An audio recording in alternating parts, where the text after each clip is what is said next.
Pessoal, aqui é o professor Ebster. Nessa aula nós vamos corrigir a atividade da semana passada. Primeira questão. Defina com suas palavras as principais características do capitalismo. Você vai dizer o que você entendeu sobre o que é capitalismo, sobre o que você entende sobre o sistema que nós estamos vivendo. Nós podemos resumir de algumas formas.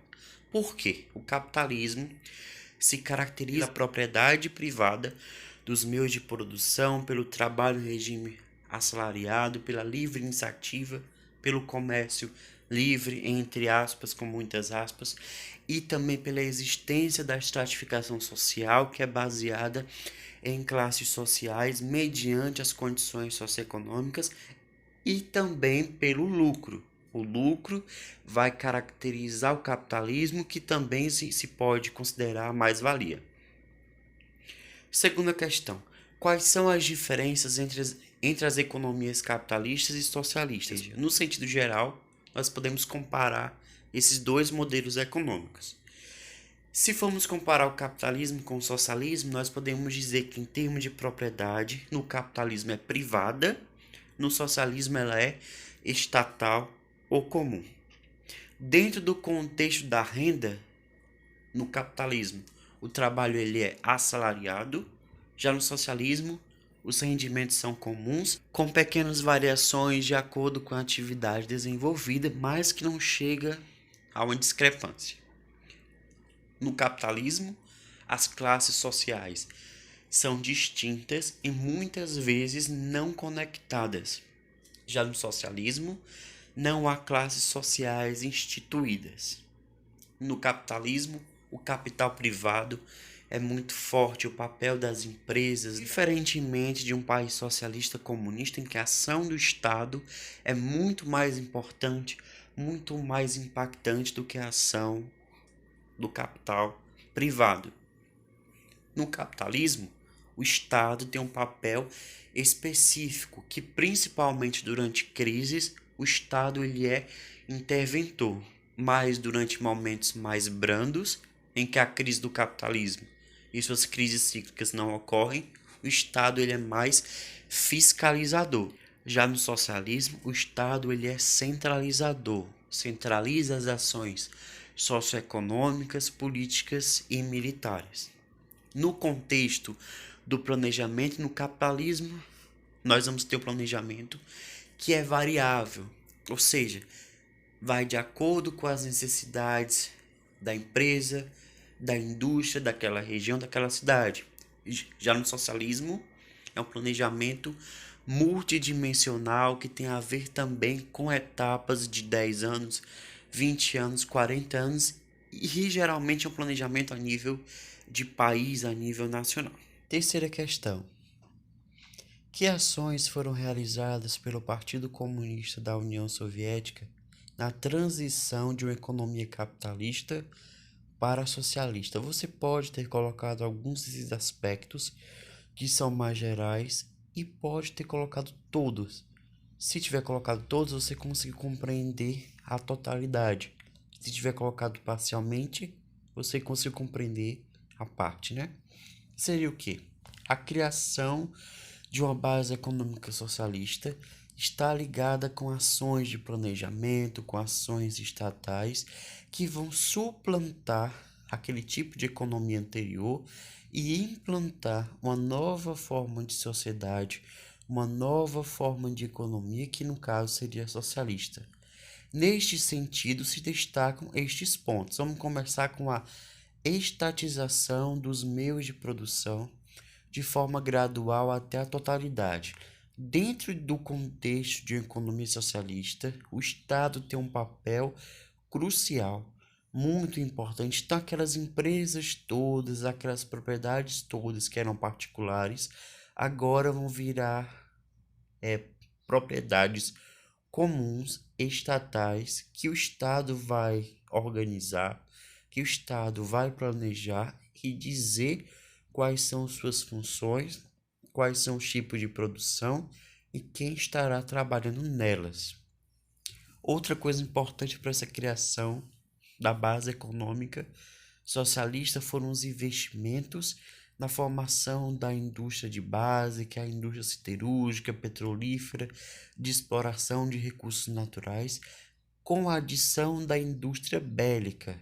Até 1945, a indústria bélica perfazia 45% do produto interno bruto da União Soviética.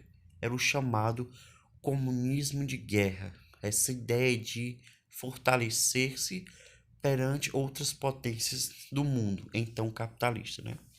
Terceiro ponto, implementação do planejamento estatal por meio do Gosplan.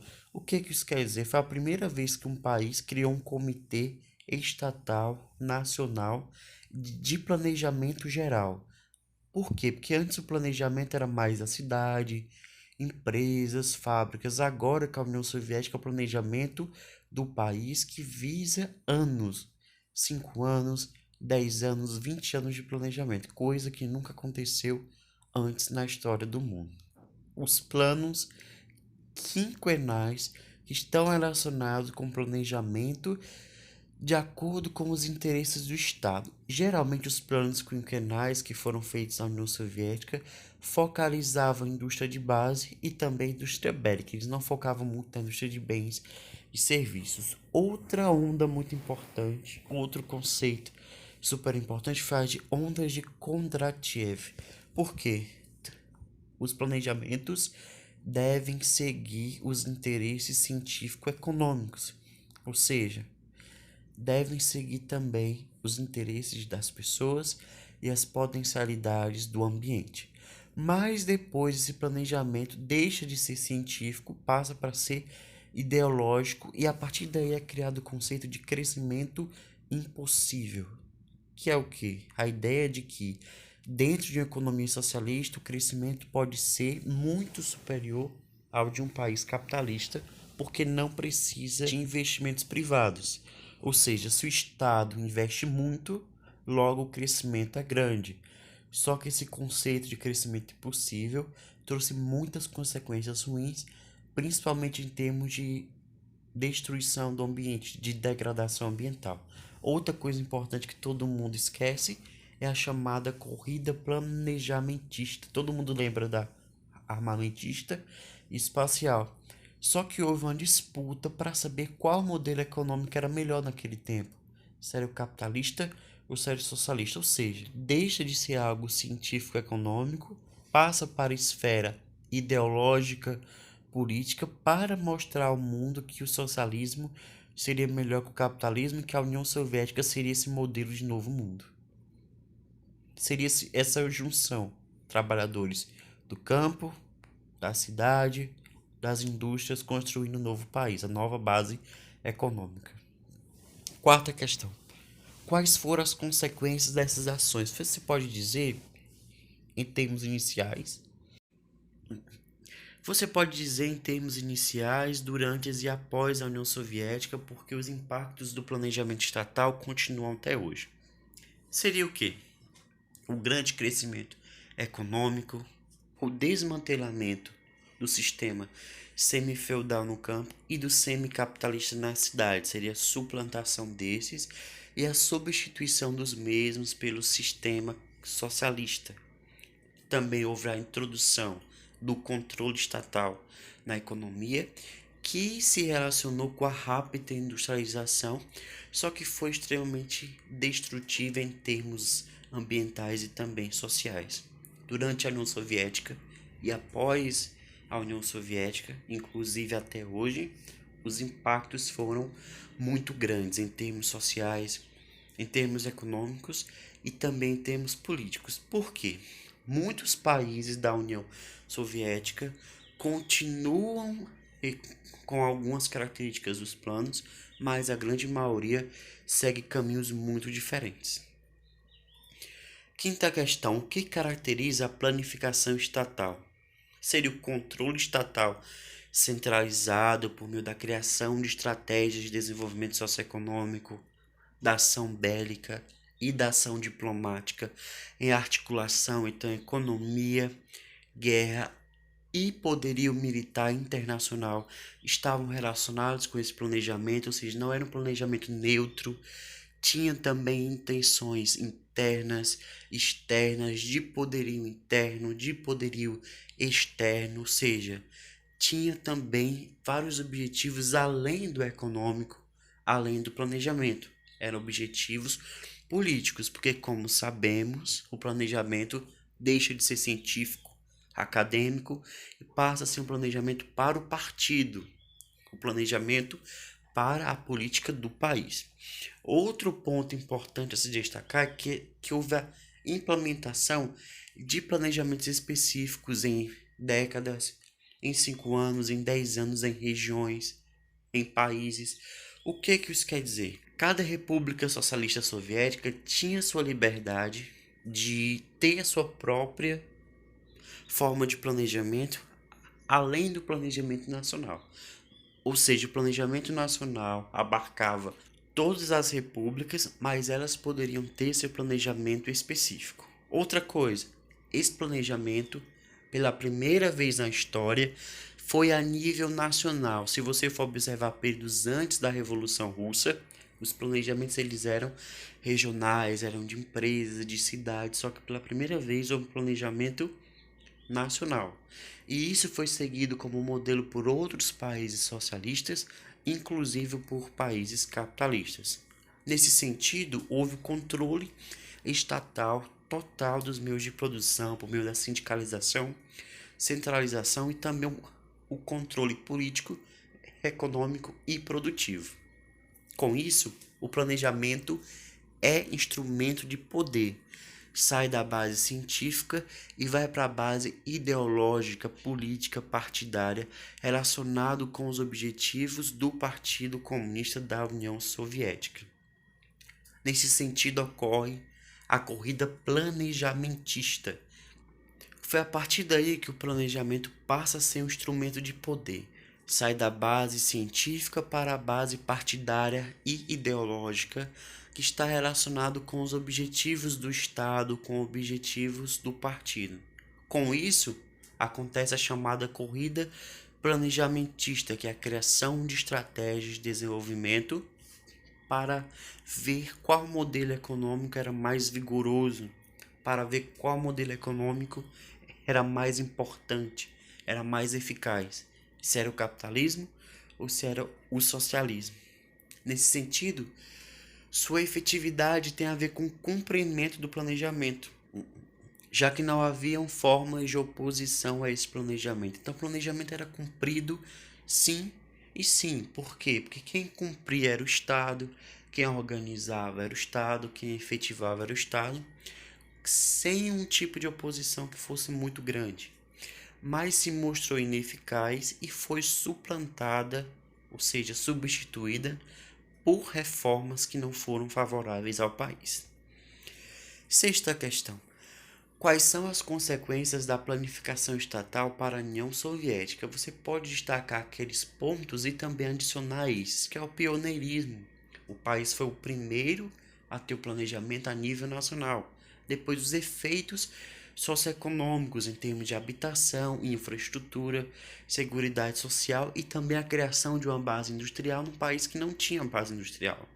Outra coisa, os efeitos militares e geoestratégicos que fazem com que a Rússia e outros países da União Soviética até hoje tenham uma base industrial, bélica e militar muito avançada, superiores em alguns aspectos à China e até mesmo os Estados Unidos. O domínio territorial passa a ser algo de primeiro plano, super importante, que visa a defesa do território e a ocupação efetiva de um território enorme. Com isso, cria-se uma certa cultura de planejamento governamental que continua mesmo após o fim da União Soviética, como vamos destacar agora na política de moradia. A União Soviética tinha uma política de moradia baseada na produção em massa, ou seja, dar moradia gratuita ou ao preço muito baixo para o maior número de pessoas e que as moradias possam ser uniformes em tamanho e também em valor e modelo e design em todos os países da República. Se você for observar, aqui é Moscou, as ruas, as avenidas, os blocos são seguidos de certas infraestruturas sociais em cada superblocos desses, como espaços de lazer, escolas, espaços de recreação e também pequenos comércios. Até hoje, a Rússia continua reproduzindo essa forma de planejamento, que é Moscou em 2018 e agora em 2020.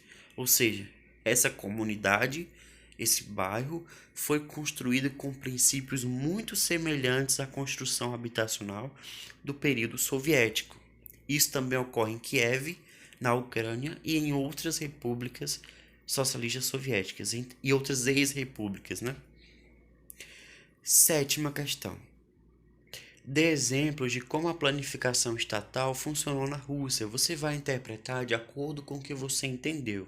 Você pode citar como que o modelo foi importante, quais foram as suas estratégias, quais foram as formas de intervenção e qual o papel da planificação. Você pode dizer que o modelo ele foi criado com a base científica, depois ideológica, que vai estar relacionado com os objetivos de formação de uma economia e de uma sociedade socialista, com a substituição do capitalismo para o socialismo e também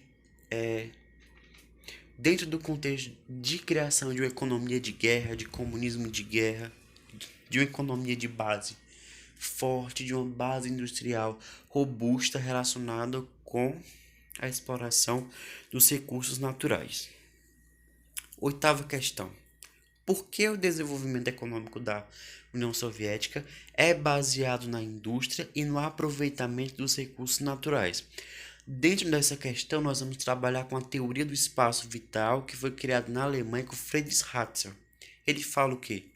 Quanto maior o território, maior a quantidade de recursos naturais que o país vai ter e mais espaço para se desenvolver. Com isso, quanto mais território, mais recursos, mais dinheiro, mais poder. Hoje, no século XXI, essa teoria não faz tanto sentido, porque há países pequenos, como a Coreia do Sul, Singapura, que são países muito ricos. Só que no século XX, geralmente a riqueza estava relacionada com a quantidade de recursos naturais. Hoje, no século XXI, se relaciona com a quantidade de tecnologia e formas de extração e também de aproveitamento dos recursos. Ou seja, não adianta hoje ter um território muito grande se você não tiver formas de explorar. Só que no século XXI, as formas de exploração eram mais rudimentares do que hoje. Ou seja, ter território era ter muitos recursos, ter crescimento econômico. Dentro desse contexto, foi criada uma indústria relacionada com a exploração de recursos naturais, principalmente petróleo, gás natural e outros elementos naturais. O que isso quer dizer? Que essa forma de planejamento vai relacionar aqueles recursos existentes, mas que a exploração vai ser muito destrutiva para o ambiente. Essas são as principais áreas industriais, principalmente na Rússia, no Cazaquistão, na Ucrânia e no Tajiquistão. O que isso quer dizer? Que houve também um certo espraiamento das plantas industriais, mas que, se você for observar, o foco dessas indústrias soviéticas são muito diferentes do foco das indústrias europeias e estadunidenses. Por quê? Porque nos Estados Unidos geralmente são indústrias de bens de consumo, televisão, ar-condicionado, veículos. Já na Rússia, os objetivos eram outros. Na União Soviética, mais ainda. Muito obrigado. Qualquer dúvida, você coloca nos comentários que eu vou responder.